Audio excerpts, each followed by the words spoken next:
Minhas irmãs, meus irmãos em Jesus Cristo, muito boa noite. Que cada um de nós se sinta envolvido pelo Mestre Jesus Cristo, no calor do seu amor, na luz da sua paz, e que todos permitamos do fundo do coração que Ele seja para nós o caminho, a verdade e a vida.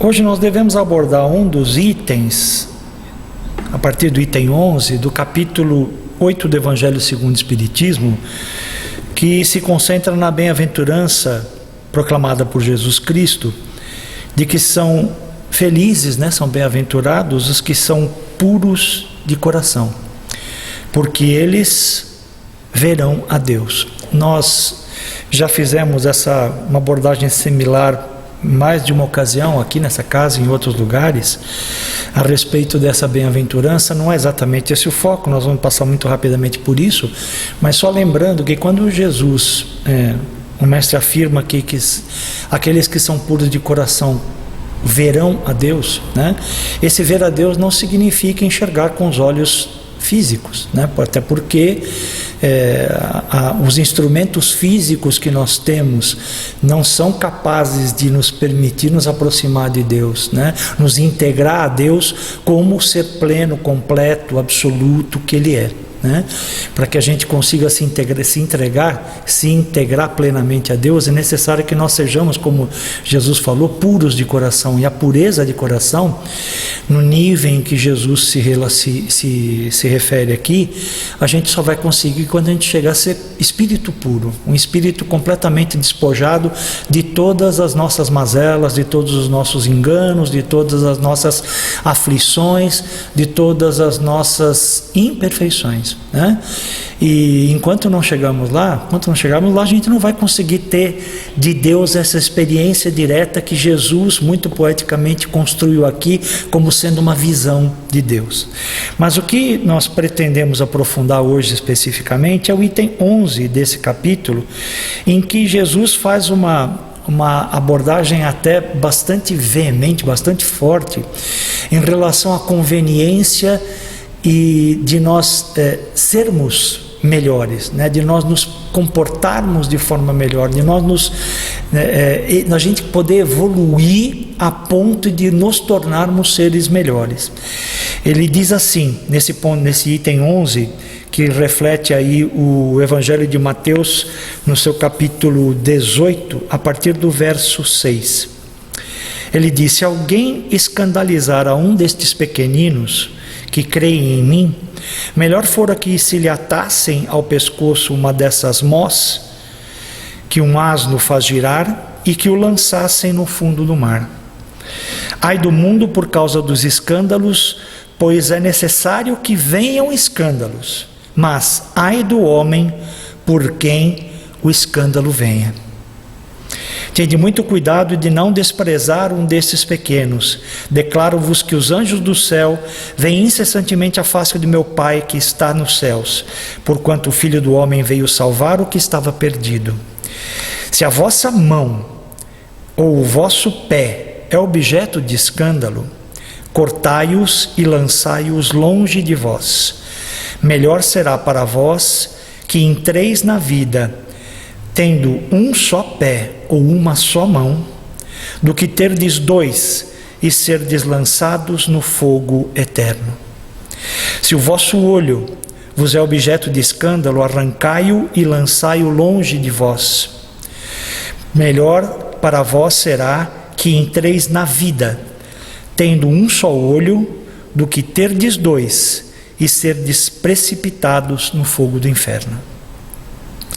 Essas palavras de Jesus são muito fortes, muito duras até, E de uma certa forma, quando a gente interpreta essas palavras ao pé da letra, parece, num primeiro momento, em que ele está sendo até cruel, recomendando que a gente arranque o olho fora, né? Se o nosso olho for motivo de escândalo. Esse capítulo, especificamente, esses itens que seguem ao item 11, né, que tem essa referência ao Evangelho, são muito ricos em termos de interpretação, porque Kardec, através da interpretação do entendimento dos espíritos, nos elucida muito claramente o sentido do termo escândalo, né, do ponto de vista evangélico, do ponto de vista bíblico, por assim dizer, né? Normalmente escândalo é algo que provoca uma grande admiração, e normalmente uma admiração negativa, né? Por conta é um acontecimento, na verdade, que provoca uma admiração negativa e uma repercussão em função desse acontecimento negativo, de uma forma geral. Então você fala de escândalo da loteria esportiva, você fala de escândalo de um artista de televisão que escandalizou o mundo por causa disso ou por causa daquilo, mas no sentido evangélico, escândalo ele tem um sentido muito mais amplo, né? Para as palavras de Jesus, no sentido em que Jesus usou essas palavras, escândalo é toda a consequência do mal moral, do mal praticado, né? Do exercício equivocado do livre-arbítrio que produz um resultado negativo. Isso é um escândalo, né? E quando Jesus afirma de uma forma muito categórica, né, a partir do início da sua colocação, que é necessário que venham os escândalos. Então ele diz que o mal ele vai acontecer, né? É uma afirmação muito clara, muito óbvia essa. É necessário que venham os escândalos, mas ai do homem por quem o escândalo venha. Parece meio estranho, mas não tem nada de estranho nisso, né? Jesus está ensinando aqui aquilo que a doutrina espírita explica de uma forma muito clara, né? Estamos num mundo de expiação e prova, um mundo em que, a bem dizer, o mal predomina, né? Porque é um mundo onde os espíritos encarnam para expiar seus erros do passado ou serem provados em relação à sua capacidade de resistir a esses erros do passado em acontecimentos presentes e futuros. É natural que aconteça o mal, né? O mal, na verdade, é uma mera consequência do tipo de planeta que a gente habita, né? Estamos habitando um planeta em que o mal é absolutamente, por assim dizer, consequência do nível de evolução do planeta como um todo, né? E se estamos aqui passando por aquilo que passamos, é para nos, assim dizer, né, nos submeter a circunstâncias negativas, nos submeter ao mal que esse planeta é capaz de nos trazer, para que nós possamos ser provados naquilo que precisamos ainda ser provados. O nosso aprendizado, o nosso processo de crescimento se baseia também, não é exclusivamente, mas também, na nossa capacidade de resistir ao mal que nós vamos sofrer. De fazer com que, apesar do mal, nós consigamos nos comportar e nos direcionar à prática do bem, reagindo ao mal de uma forma produtiva, de uma forma elevada, de uma forma não negativa, não destrutiva, né? Não como Jesus exemplifica muito claramente, sucumbindo ao mal, né? Mas em circunstâncias condizentes, por exemplo, oferecendo a outra face quando alguém nos bater numa delas, né? Ou seja, não nos submeter ao mal, não nos aliar ao mal, não reagir ao mal com o mal, mas pagar o mal com o bem. Isso significa crescimento, isso significa evolução. E Jesus deixa muito claro aqui que no mundo de expiação e prova é absolutamente claro que o mal virá, né? Então, ele afirma isso aqui, dizendo que é necessário que hajam escândalos. Então, o mal vai vir. E ele falou isso de uma forma diferente em outro lugar, né? No mundo tereis tribulações, no mundo passareis por dificuldades, no mundo sofrereis a ação do mal, né? Mas no mesmo ponto ele fala, mas tende coragem, porque eu venci o mundo. Eu consegui ultrapassar o mal sem me aliar a ele, sem sucumbir a ele, sem me permitir fazer com que ele me tornasse parte dele próprio.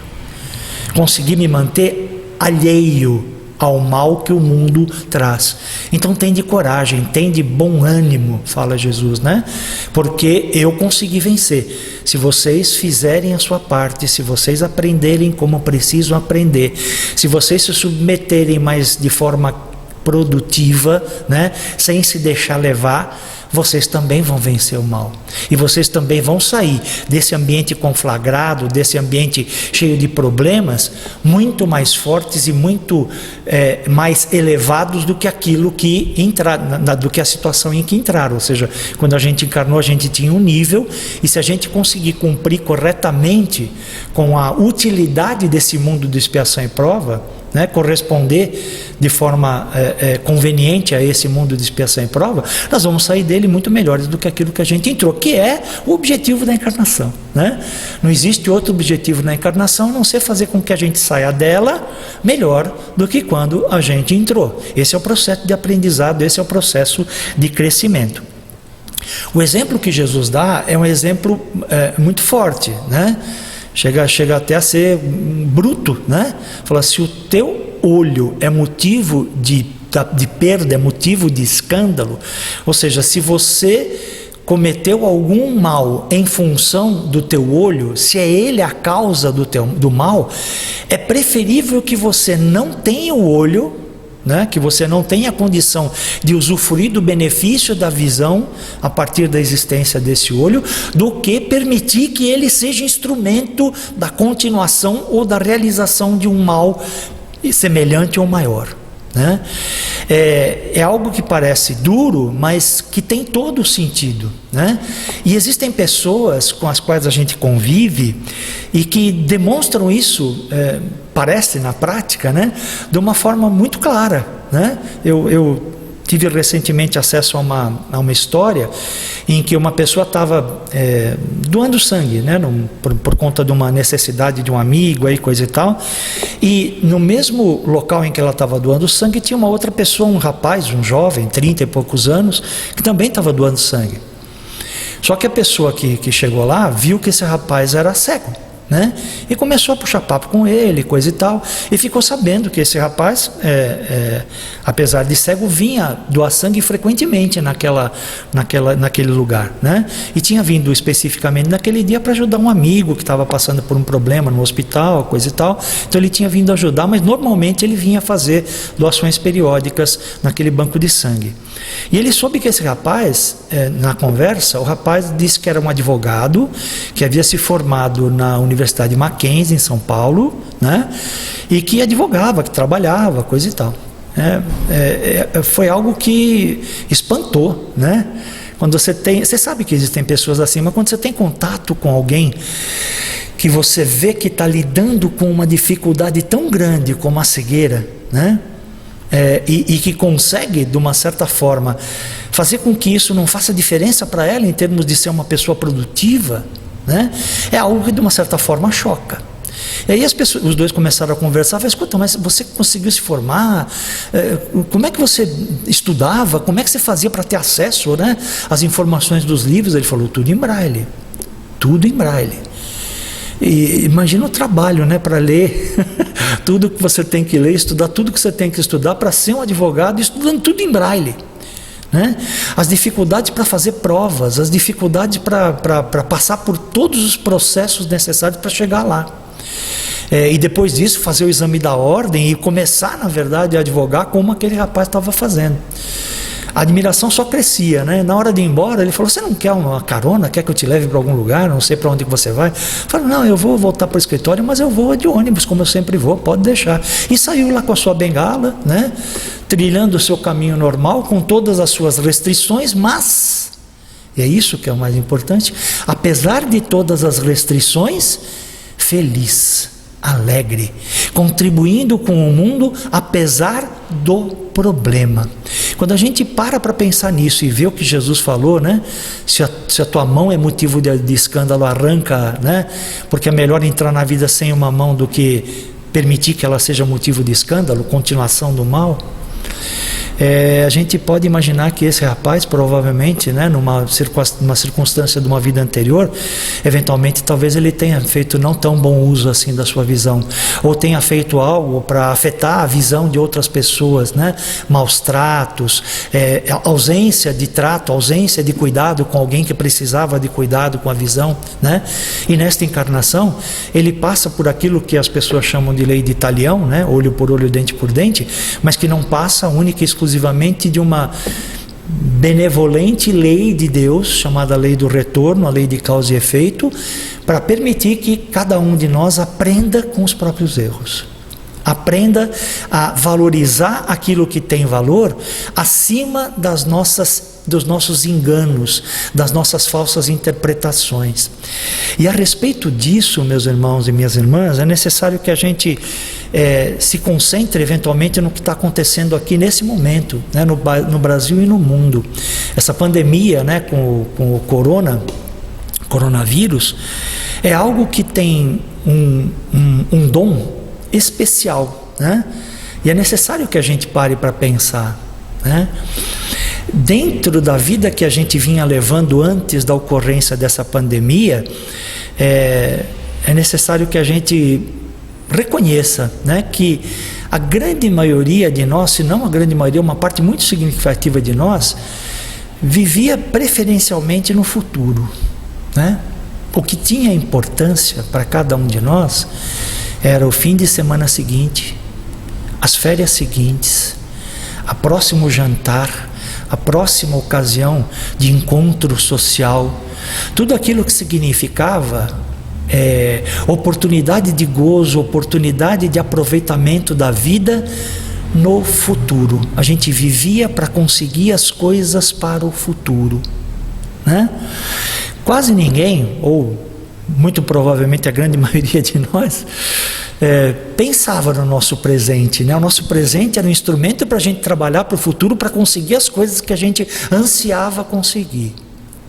E essa pandemia veio e de repente nos colocou a todos dentro de um ambiente familiar, dentro de um isolamento.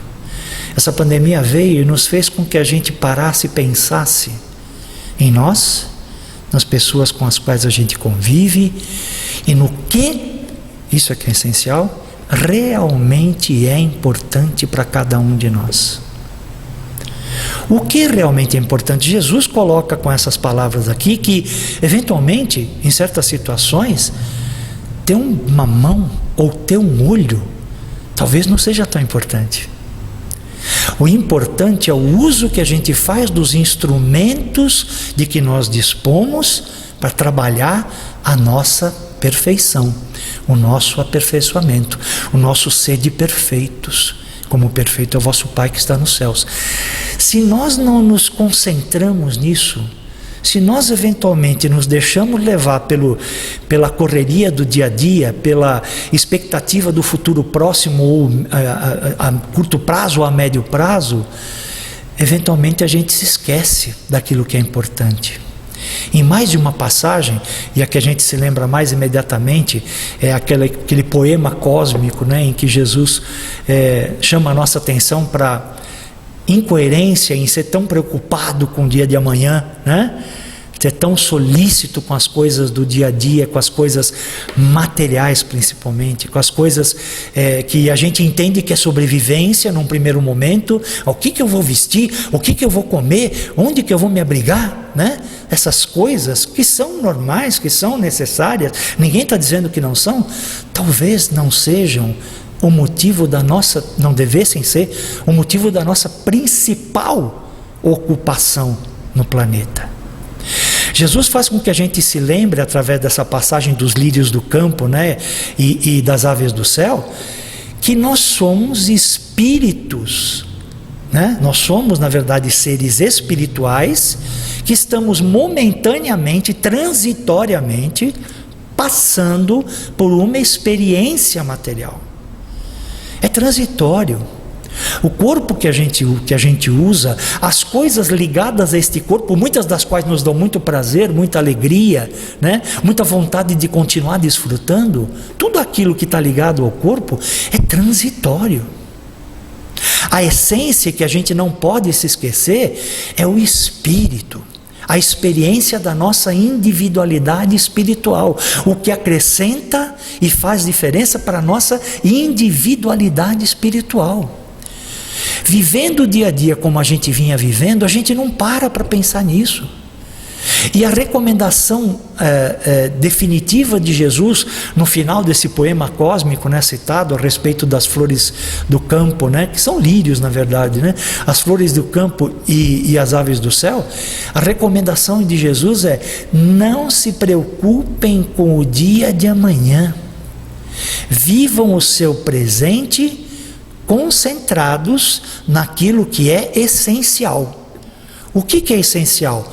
É aquilo que está ligado à evolução do espírito, o aprimoramento do espírito, o trabalho no espírito. As coisas da matéria, o dia a dia, a correria, o trabalho, são importantes na medida em que servem de alicerce, de base, para que a gente consiga, sim, alavancar o que é importante, que é a melhoria e o aprimoramento do espírito.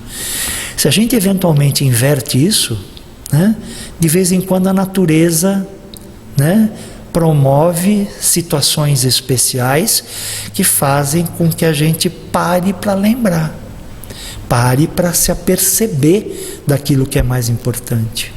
Né? O que é mais importante, sem dúvida nenhuma, é o Espírito. Jesus cria aqui uma figura muito forte, né? Um certo exagero de linguagem, recomendando que a gente arranque os próprios olhos, né? Se eles forem motivo da nossa perda, do nosso escândalo. Ganância é um escândalo. Né?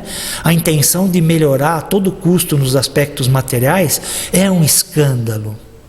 Fazer isso nos eximindo de assistir aqueles que precisam, passando por cima daqueles que podem menos, né? Fazendo com que os desassistidos continuem sendo desassistidos em função da nossa intenção de acumular mais, angariar mais, obter mais, para cada vez mais ter prazer, cada vez mais experimentar as coisas da carne e da matéria com mais intensidade. Tudo isso e consegue perfeitamente se encaixar na categoria de escândalo.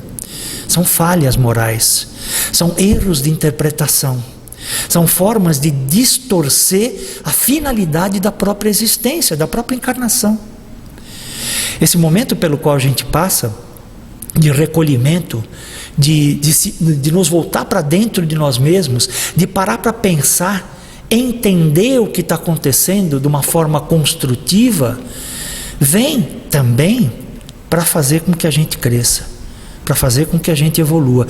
Não quer dizer que a gente não deva tomar cuidado, obviamente que não. Todos nós precisamos, sem sombra de dúvida, fazer aquilo que as autoridades de saúde recomendam, né? Nos recolher dentro da medida do possível, só sair realmente para aquilo que é absolutamente essencial e fundamental, né? Normalmente tem a ver com alimentação, tem a ver com medicação, coisas dessa natureza, mas nunca se esquecer do essencial. As palavras de Jesus mostram qual é o essencial. O importante é conseguir entrar na vida. O importante é conseguir ter acesso a um nível de evolução que nos permita lá na frente chegar a ver a Deus. Chegar a ter lá na frente de Deus uma experiência direta, uma vivência plena. Nos permita ter um nível de integração com Ele tão profundo, mas tão intenso, né? Que a gente possa verdadeiramente, como Jesus, afirmar que Ele e nós, Deus, o Pai e nós, somos um. Somos tão integrados, tão ligados um ao outro, em função do nosso crescimento, em função da nossa elevação voluntária até Ele, até o nível dEle. Nós vamos chegar a poder um dia afirmar como Jesus que nós e o Pai somos um. E aí a gente vai poder ter dele a visão que Jesus tem e que os espíritos puros têm. A percepção real do que é Deus, né? Exatamente de que forma Deus espera que a gente trabalhe, de que forma quer Deus que a gente exerça o nosso papel no concerto cósmico. universal. Quando a gente chegar lá, e evoluir bastante chegando lá, a gente vai poder, como Jesus, né, ser co-criador, nas palavras de André Luiz, em plano maior, né? Ser, na verdade, os executantes da vontade de Deus num plano maior, porque num plano menor todos nós já somos, né? Todos nós já temos condição de ser executantes da vontade de Deus no plano dos nossos relacionamentos no dia a dia, né? Por menores que eles sejam, por mais insignificantes que eles pareçam, né? Podemos ser executantes da vontade de Deus no nosso relacionamento com as coisas da natureza, com uma planta, né? Com um animal, com um inseto. É possível a gente fazer isso, desde que a gente se imbua de uma forma muito clara da nossa responsabilidade, da nossa importância dentro desse conceito universal. É possível, desde já, participarmos da vontade de Deus, como diz a parábola dos talentos, né?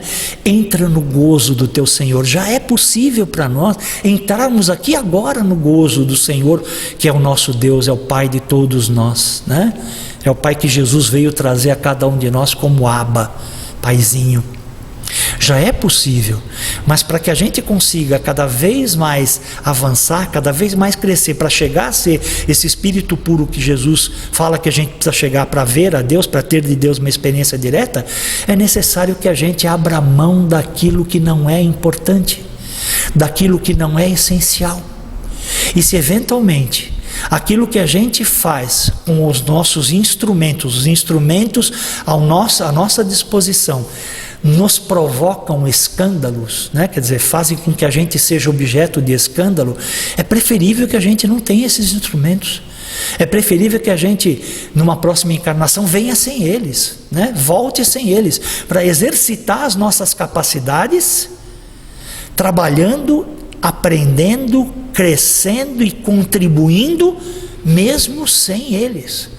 Exatamente como fez esse jovem advogado que eu citei nessa história. Exatamente como fizeram e fazem e continuarão fazendo as pessoas que já entenderam isso, né? Entre as quais o nosso amado Chico Xavier, né? Que cheio de limitações, cheio de problemas de saúde, nunca se dobrou a nenhum deles, né? E até os últimos momentos da sua vida, apesar de todas as suas limitações, continuou trabalhando, continuou exercitando o amor até o limite máximo das suas possibilidades. Não precisa ser santo, precisa ser focado, precisa estar ligado àquilo que realmente importa, aquilo que realmente é essencial. O essencial é o espírito. As outras coisas devem trabalhar para o espírito.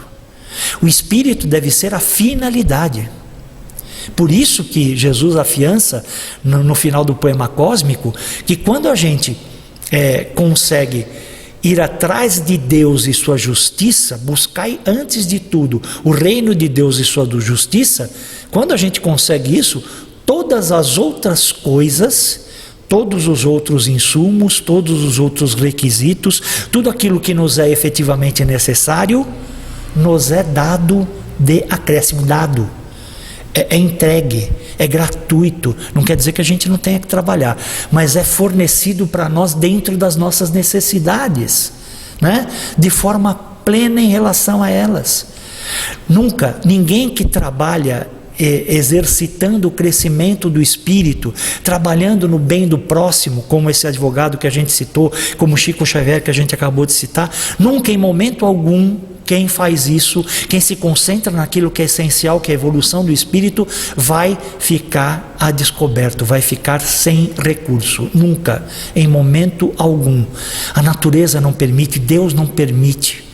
O mundo, o universo se abre para aqueles que estão alinhados com a vontade de Deus. Então sejamos, que a gente seja, que a gente esteja alinhado com a vontade de Deus a cada passo, a cada circunstância, a cada situação, a cada oportunidade. Não que a gente não vai errar, nós vamos errar, nós vamos nos enganar, mas que a gente se levante, que a gente reconheça o nosso erro, que a gente se levante e que a gente continue caminhando na direção da luz, porque luz é o que nós somos, luz é a nossa meta, perfeição é o nosso objetivo, e é lá que nós vamos chegar com a graça e com a bondade de Deus e com os ensinos que essa doutrina misericordiosa nos propicia. Bom, Deus nos abençoa. Muito obrigado, meus irmãos. Até a próxima.